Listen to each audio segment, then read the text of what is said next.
Salut à tous, alors aujourd'hui on va parler de l'épisode spécial Friends The Reunion, donc qui est disponible depuis quelques jours sur la plateforme française Salto. Alors c'est un épisode qui a été beaucoup attendu par les fans, il y avait beaucoup de rumeurs, voilà. C'est la première ou non la seconde fois je crois que les acteurs se réunissent depuis la fin du tournage il y a maintenant 17 ans. Et donc voilà, c'était un peu un événement. Au départ, on ne savait pas si ça allait être un épisode où ils incarneraient leur rôle ou si ça allait être plus voilà, des souvenirs, des choses comme ça. Et donc voilà, c'est la deuxième option qui a été choisie par la Warner ou HBO, voilà, donc ceux qui l'ont produit. Donc voilà, bon, un épisode qui dure 1h40, il y a de quoi faire. Bon, je vais pas vous refaire voilà, la topographie de Friends, je pense que vous connaissez tous, hein, une dizaine de saisons, 237 épisodes. Voilà, le dernier épisode qui était en mai 2004. Ah, ça en fait un temps. Moi, je me rappelle, j'avais regardé, j'étais... J'avais la larme à l'œil.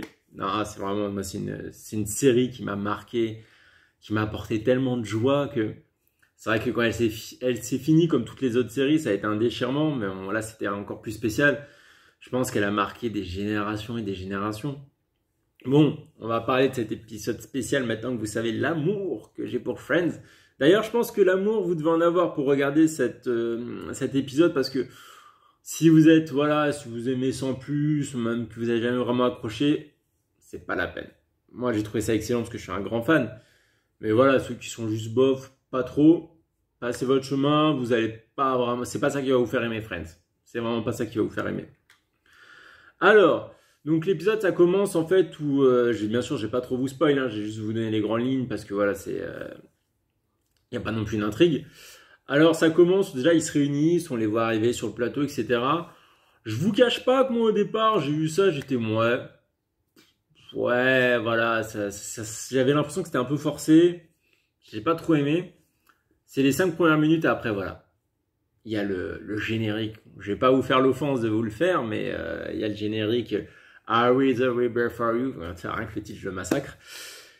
Et alors là, il y a tout qui est remonté. Hein. En plus, c'est avec les images des acteurs actuellement, mélangé avec un peu d'images avec un peu d'images du générique original.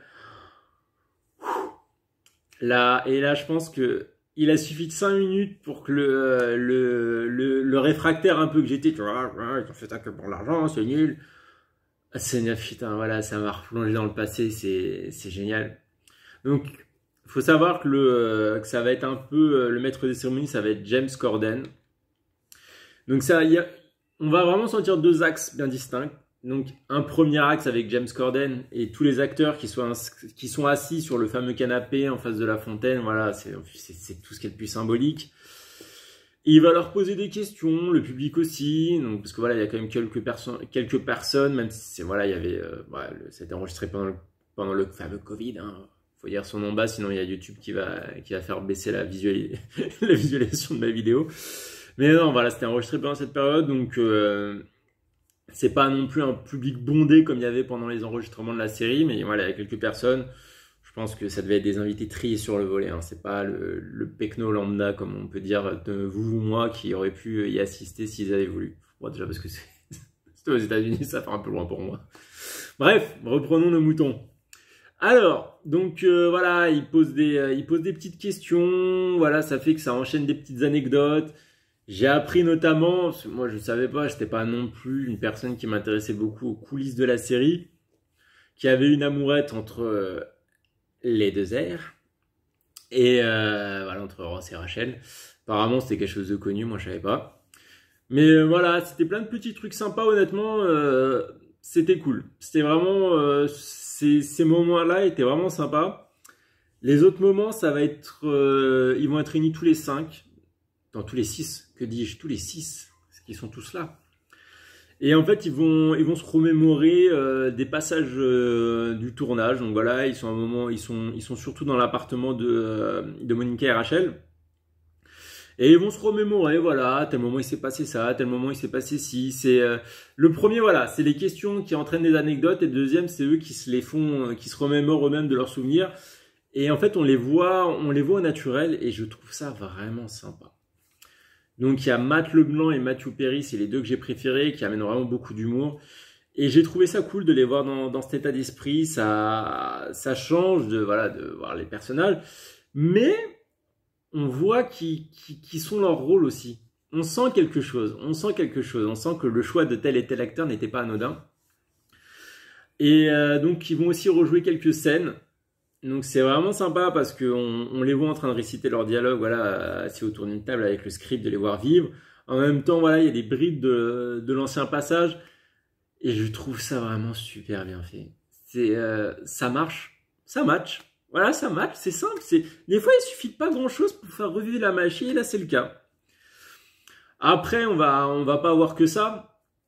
On va avoir aussi des interventions de guests. Donc voilà, beaucoup soit des acteurs secondaires comme Tom Selleck qui a beaucoup marqué le début de Friends, ou d'autres apparitions. Je pense notamment aux mains de Joey, si vous connaissez la série à Las Vegas, vous voyez de quoi je veux parler. En réalité, à mon goût, il manquait que Paul Rudd, qui est Mike, le mari de Phoebe. Bon, maintenant, ça se trouve, il avait avec Avengers, etc. Il enchaîne les films, il fait des séries sur Netflix. Je pense, ça se trouve, il a peut-être un emploi du temps qui est vraiment très chargé. Et il y avait comme le Spruce, qui faisait Ben, le fils de Ross, qui a bien grandi d'ailleurs. Lui non plus n'a pas pu être disponible. Après, c'est vrai que les producteurs ont dit qu'il y avait énormément d'acteurs secondaires, donc ils avaient dû faire des choix. Bon, voilà. On ne saura jamais si c'était vraiment une mauvaise séparation. Je pense pas, parce qu'après la série s'est finie sans les deux ont fini la série, donc il n'y a pas de raison qu'ils n'aient pas voulu participer. Mais bon, bref. Tout ça pour dire, ils ne sont pas là. Chose intéressante aussi, on aura des interviews des producteurs. Donc tout ce que je vous dis en fait c'est entremêlé, hein. C'est pas bloc par bloc. Et c'est ça aussi qui fait que tout passe crème, c'est que c'est pas rébarbatif. Et donc on aura les interviews des producteurs, donc Martha Kaufman, David Crane, et aussi Kevin S. Bright qui est producteur délégué. Donc lui c'est un rang un peu en dessous. Et en fait voilà, ils vont nous dire tous les coulisses de la série. Donc vraiment au niveau productif, les acteurs c'était un peu les coulisses, c'était un peu les anecdotes, mais voilà, de leur côté à eux, toutes les bêtises qui avaient pu arriver. Eux, donc les producteurs, c'est vraiment voilà l'idée qu'on a eue pour cette série, c'était ça. Le casting, ça s'est passé comme ci, comme ça.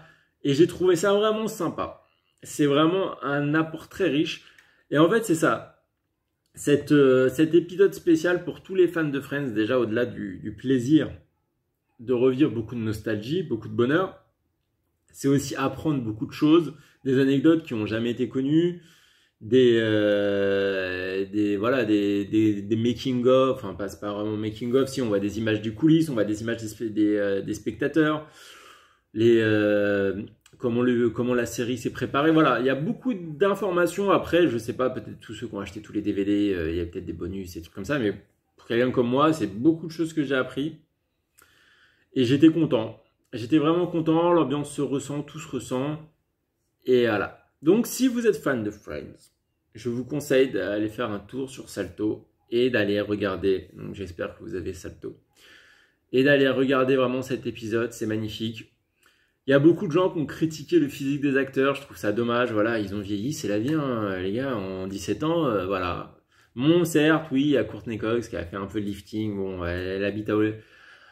Le milieu hollywoodien, c'est quelque chose qui est récurrent qui est récurrent. Il y a beaucoup d'acteurs qui le font. Il y a des fois c'est réussi, des fois c'est raté, c'est la vie. Mais ils ont donné leur cœur dedans. Ils n'ont pas venu en mode on en a rien à foutre, voilà, on pose notre cul sur le canapé, on répond aux questions, on n'en a rien à faire, non. Ils ont plaisir à être là et ils le communiquent. Et pour moi c'est le principal, donc rien à faire de leur physique. Voilà, clair et net. J'ai eu beaucoup trop de réflexions sur ça, ça m'a un peu fatigué. Sur ce, je vous dis à demain, il y aura les nouvelles sorties cinéma, je pense que je vous ferai une petite vidéo, je pense que je la publierai demain. Donc voilà, bon allez, passez une bonne soirée. Salut à vous!